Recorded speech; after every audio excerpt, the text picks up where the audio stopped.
Selamat pagi, perkenalkan saya Nicholas Abram dari kelompok 3 DNHC hendak membuat video tentang bagaimana kita mengatur schedule atau quantity material pada final project komputer grafis Universitas Kristen Maranatha. Pertama-tama ialah kita melakukan perhitungan material cost yang nantinya kita ekspor ke CSV. Cara menghitung material cost adalah kita buka Revit ke view atau plan view atau selling view yang ingin kita hitung. Di sini kita ambil selling view lantai 1. Nah, di sini terdapat lampu, kabel, power, saklar dan juga stop kontak. Cara melakukannya adalah pertama-tama kita mengatur dulu satuan harganya, yakni dengan mengatur satuan currency atau mata uang. Kita bisa mengatur currency pada project unit atau kita bisa mengeklik UN. Nah, di sini terdapat beberapa mata uang. Karena tidak disediakan di sini, tidak disediakan rupiah, kita nonkan saja. Kita bisa mengatur ininya, desimalnya atau pembulatan 2 desimal. Oke, use digit looping atau suppress trailingnya kita tidak usah nyalakan karena tidak ada rupiah, kita aktifkan saja. Lalu kita bisa membuat material cost dengan klik view. Di sini ada schedule. Nah, di sini ada schedule or quantities. Jadi kita membuat perhitungan tentang bagaimana material-material bangunan dihitung. Atau di sini ada material take off yang fungsinya juga sama, namun memiliki fungsi yang berbeda, yakni ini menghitung lebih spesifik atau sub komponen. Kita bisa melihatnya dengan komponen-komponen yang disatukan ataupun dipisahkan. Ada schedule quantity saja. Nah, di sini bisa mengatur apa-apa saja yang ingin dihitung. Atau ini aja filter kategorinya. Kita ingin menghitung electricality yang di sini. Nah, setelah electricalnya kita ini, kita filter hanya electrical. Kita bisa memberi nama MP.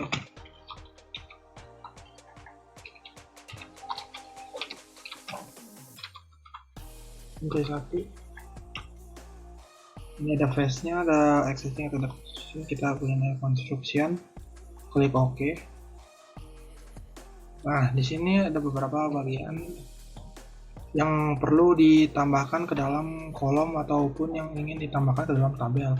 Ada kode, ada deskripsi, kategori, komentar, cost atau harga, count atau jumlah.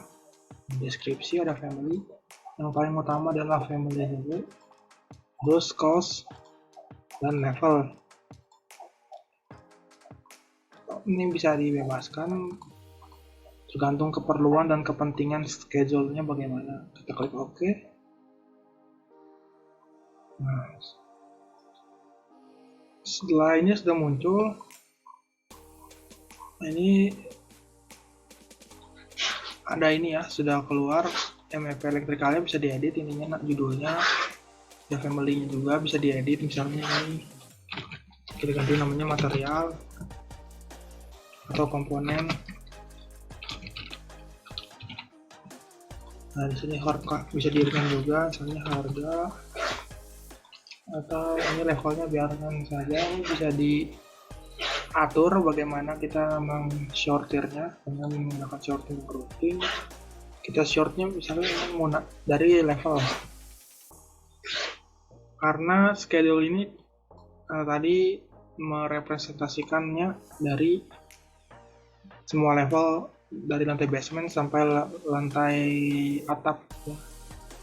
Header atau footernya kita putar saja. Di sini kita bisa melakukan simpulan atau pentotalan, misalnya nanti di bawahnya ada counts dan total, ada total only ya, pilih aja ini.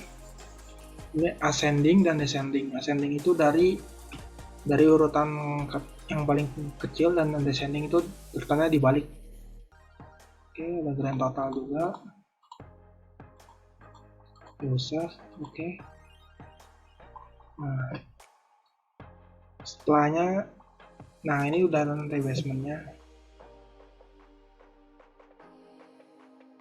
Misalnya ini adalah lampu recessed lighting feature. Kita ingin mengatur harganya, caranya dari family ataupun bisa dari sini. Jika ini diganti, harganya ini kita melakukan survei di toko online ataupun kita datang sendiri ke survei lapangan untuk menanyakan harga-harga tiap komponen. Jika ini kita ganti harganya menjadi 25.000, maka semua yang memiliki nama beneficial recessed feature akan berubah. Nah, ini akan mengaplikasikan ke setiap elemen dengan nama berikut. Lighting fixture 600 x 600 mm, tipe 120 volt.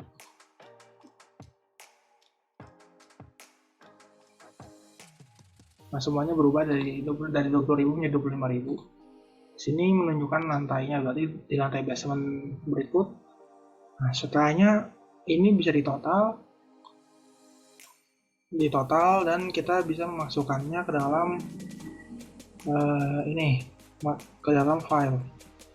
Misalnya ingin pengerjaan lantai basement tadi, setelah ditotal ternyata biayanya kisarannya 250.000. Nah, kita bisa melakukannya dengan hal tersebut ke setiap kode dan pengerjaannya. C ini menunjukkan kode MEP. Nah, ini bisa ini lantai 1 dan seterusnya. Lantai 1 electrical.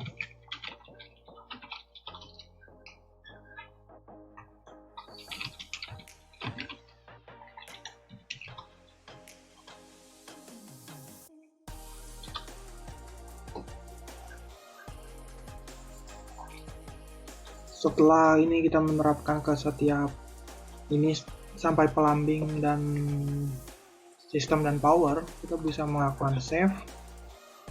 Nah, save as kemana saja dan misal ke download. Dan jangan lupa file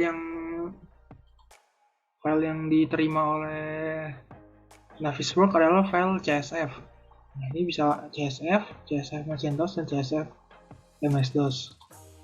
Nah, setelah di save, ini perlu dilakukan penggabungan dengan material cost yang telah dihitung pada semuanya, yakni arsitektural dan juga strukturalnya. Setelah digabungkan, maka file bisa diolah ke dalam Navis. Caranya adalah bukan Navisworks, kita append seperti biasa. Nah, di sini terdapat tab home dan ada tab timeliner dan quantification. Kita timeliner saja. Nah, cara pertamanya adalah kita melakukan add tadi di sini. Kita CSV import. Nah, setelahnya nanti pilih file yang sudah diekspor. Ini adalah file yang telah diimport. Nah, ini sudah diimport oleh Yonatan karena dia kerja arsitektural, dan akan saya Bang Okto yang mengerjakan struktural. Setelah diimport ke dalam satu file, ini tadi sudah di-add ke task. Nah, di sini kita bisa melakukan plan start dan plan end-nya. Nah, caranya adalah kita dengan mengklik ini dan mengatur bagaimana start ini berjalan. Misal kita mulainya selalu dari bawah ya untuk melakukan pembangunan. Arsitektural dulu, struktural dulu, baru terakhir adalah mekanika elektrikal. Nah, ada baiknya untuk melakukan pengerjaan itu bukan dari per satu gedung ke gedung 2 dan ke gedung 3, melainkan dari per lantai, yakni misal lantai basement gedung 3, lantai 1 gedung 3, lantai 1 gedung 2, dan lantai 1 gedung 1.